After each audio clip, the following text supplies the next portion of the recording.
I have overcome it. అందుకని ఆయన వచ్చినప్పుడు మహానందం అంట, ఎక్సీడింగ్ జాయ్. కాబట్టి ఇందులో ఉన్నప్పుడు ఓర్చుకోండి, సహించుకోండి, పోరాడండి. ఓర్చుకుంటాం, సహించుకుంటాం, ఇవన్నీ చూసినప్పుడు చూస్తే విశ్వాసమే ఓర్పు సహనాన్ని తీసుకొస్తుందంట. విశ్వాసం ఉన్నవారు మాత్రమే ఓర్చుకుంటారు, సహించుకుంటారంట. ఈరోజు మరలా చెప్తున్నానండి, శోధన లేని వ్యక్తి అంటూ ఎవరూ లేరు, శోధించబడని జీవితం అంటూ ఏదీ లేదు. కానీ 2 రకాల శోధనలు. ఒకటి, దేవుడు మనల్ని మేలుగా చేస్తానికి, మేలుగా మారుస్తానికి, మనల్ని విలువైన వారుగా తీరుస్తానికి, మనకి ఒక లెవెల్ పెంచుతానికి. మంచిగా చెప్తారు కదా ఈ dialogue, new levels, new devils. ఈ టుడే యు ఆస్క్ గాడ్, దేవా నన్ను ఆశీర్వదించు, నన్ను హెచ్చించు, నన్ను దీవించు, నన్ను బలపరచు. Get ready for new devils. Because every new level there is a new devil waiting for you to fight. Devil is fighting. What are you doing? Sleeping? If you are sleeping, you are dead. Game over. కానీ అర్థం చేసుకోండి, ప్రతి నూతన స్థాయికి వెళ్ళేటప్పుడు నూతన పోరాటాలు, నూతన దురాత్మలు, నూతన చీకటి శక్తులు మనల్ని దాడి చేస్తుంది.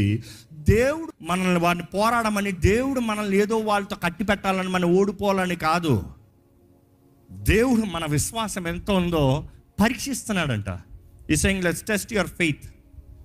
నువ్వు భయపడిపోతున్నావా, ధైర్యంగా నిలబడుతున్నావా? నువ్వు పిరికోడికి వెనక్కిపోతున్నావా, పోరాడి ముందుకెళ్ళగలుగుతున్నావా? ఎందుకంటే నువ్వు లెవెల్ 1 దాటేవంటే నీ కెపాసిటీ పెరిగిందని అర్థం. అందుకని లెవెల్ 2లోకి నువ్వు వెళ్ళావు.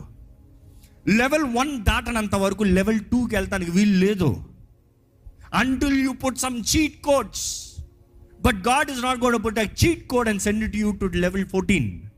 ఎందుకంటే నిన్ను ప్రేమించే దేవుడు ఎత్తిన లెవెల్ 14కి పంపించాడు అనుకో, నీ పని అయిపోతుంది నిమిషం నిలబడలో. ఈరోజు చాలామంది, దేవా నా జీవితంలో అంత లెవెల్ కావాలి ప్రభువా. దేవుడు అంటాడు, ఫిక్స్ అప్ నీ విశ్వాసం, your patience, your confidence, your faith, your word, నీలో ఫోకస్ డెవలప్ చేసుకో. దేవుడు కోరేది అదే. నువ్వు ఎప్పుడైతే ఒక్క స్థాయిని నువ్వు ఎదిరించి పోరాడి దాటగలుగుతున్నావో, మరలా కొన్నిసార్లు చూడండి, గేమ్ ఫ్రెష్ స్టార్ట్ చేస్తారు, మరలా లెవెల్ 1 వచ్చేటప్పుడు సర్రని ఆడేస్తారు. ఇందుకు అలవాటు అయిపోయింది. నెక్స్ట్ లెవెల్ 2 పోవాలి, సర్రని వెళ్ళిపోతారు. Why? You have the capacity. నీ విశ్వాసం ఎదుగుతుంది. దేవుడు కూడా మన జీవితంలో మన విశ్వాసం తగినట్టుగానే మనం శోధించబడటానికి అనుమతిస్తాడంట. ఈ మాట అర్థమవుతుందా అండి? మీ విశ్వాసం ఎంత ఉందో దాని తగిన లెవెల్లోనే దేవుడు పెడతాడంట. అపవాదిని దాన్ని దాటి నిన్ను పోరాడే అధికారం అవ్వడంట.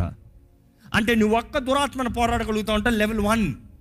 నువ్వు అధికమైన దురాత్మను, అధికమైన స్ట్రెస్, అధికమైన పెయిన్, అధికమైన టార్చర్స్ అనుభవిస్తున్నావు అంటే ఎంతైతే నువ్వు పోరాడగలిగిన శక్తి ఉందో, ఎంతైతే నీకు విశ్వాసం ఉందో అంతవరకే దేవుడు అనుమతిస్తాడంట. ఈరోజు మనుషులు ఎలా తయారవుతున్నారంటే, ఒకసారి ఈ మాట చూద్దామా? దేవుని వాక్యంలో చెప్పబడుతుంది. కొరింథీయులకు రాసిన మొదటి పత్రిక 10వ అధ్యాయము 13వ వచనం. సాధారణముగా మనుషులకు కలుగు శోధన తప్ప మరి ఏది మీకు సంభవింపలేదు. సాధారణముగా మనుషులు అందరికీ కలిగే శోధన. మీకేం స్పెషల్ లేదు. ఎవరికైనా నాకు ఒక్కడికి స్పెషల్ టెంప్టేషన్ ఉందని చెప్తారా? కాదు కాదు కాదు. It is common for all. గేమ్లో దిగిన అందరికి శోధనలు ఉన్నాయి, అంటే లెవెల్స్ ఉన్నాయి. So we are all on the same way, same path, but different way of overcoming it. ఇద్దరు ఒకేలాగా ఆడి జయిస్తారా? కాదు. ఇద్దరికి 2 వ్యత్యాసాలు ఉంటాయి. ఒకరు ఒకలాగా ఆడతారు, ఇంకొకరికి ఎలా అంటే వారి స్తోమత, వారి కెపాసిటీ. సో ప్రతి ఒక్కరికి శోధనలో కామన్ అని దేవుడు తెలియజేస్తున్నాడు. నెక్స్ట్ ఏంటి? దేవుడు నమ్మదగిన వాడు. దేవుడు ఎవరంట? గట్టిగా చెప్పాలి. దేవుడు ఎవరంట? నమ్మిన వారు మాత్రం బిగ్గరగా హల్లెలూయా చెప్పండి.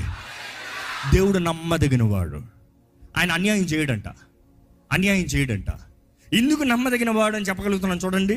మీరు సహింపగలిగినంత కంటే, మీరు సహింపదగిన దానికంటే ఎక్కువగా ఆయన మిమ్మల్ని శోధింపనీయడు. ఆయన మనం ఎంతైతే సహించగలుగుతామో, ఎంతైతే భరించగలుగుతామో, ఎంతైతే మనం ఆ శోధన నుండి బయటకు వస్తానికి అవకాశం కలిగి ఉన్నామో అంతవరకు అనుమతిస్తున్నాడంట.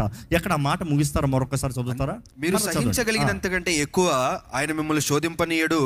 అంతేకాదు, సహింపగలుగుటకును ఆయన శోధన కూడా తప్పించుకొను మార్గమును కలుగజేయును. బయటకు వస్తానికి మార్గాన్ని కూడా కలుగు చేస్తున్నాడంట. అంటే